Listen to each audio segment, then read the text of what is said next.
This is Norman Kissinger from Redeeming the Time Brothers Ministries, and I'm coming to you from actually across the state from where I live. I live over on the south of St. Louis, but am coming to you from actually south of Kansas City. And so just wanted to stop in and say hi again. I was reading my devotions this morning, and I was reading out of Psalms 18. And as I was reading through there and praying through the psalm, a verse had hit my mind, especially hard, where it talked about God teaching David to do war. And I think we take that idea and we make it in a physical sense, because it was in his day. Of course, it was his business to do war against his enemies and against the enemies of the Lord.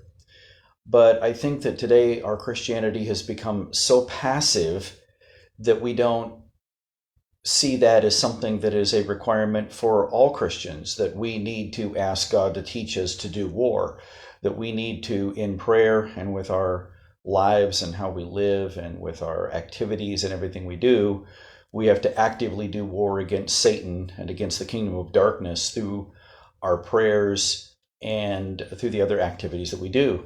And so very often we are just very passive in our Christian faith. It's only about us. It's only about our needs. It's only about the needs of our family. It's very selfish. I confess that very often when I'm praying about my needs or things that are on my heart or things that are affecting my life personally, and they're not about going to war against the forces of darkness that are literally invading our country with such intensity that we have not seen at least I have not seen in my entire lifetime.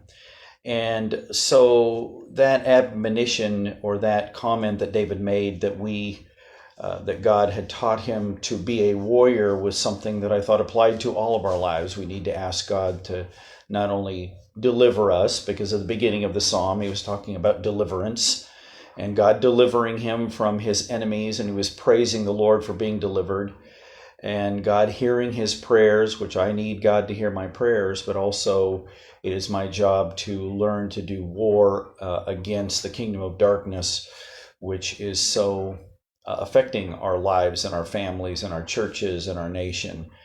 And so that encouraged me to realize that my prayers do mean something, and that when I'm praying effectively, I am doing war against the kingdom of darkness.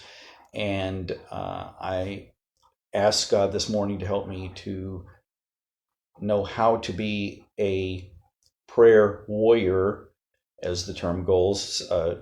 Saints of my past generation used to use that term. That God would teach me to be a prayer warrior and pray effectively against the kingdom of darkness. God bless you guys. You have a great day today, this weekend. Enjoy Father's Day tomorrow. God bless you, and we'll see you soon.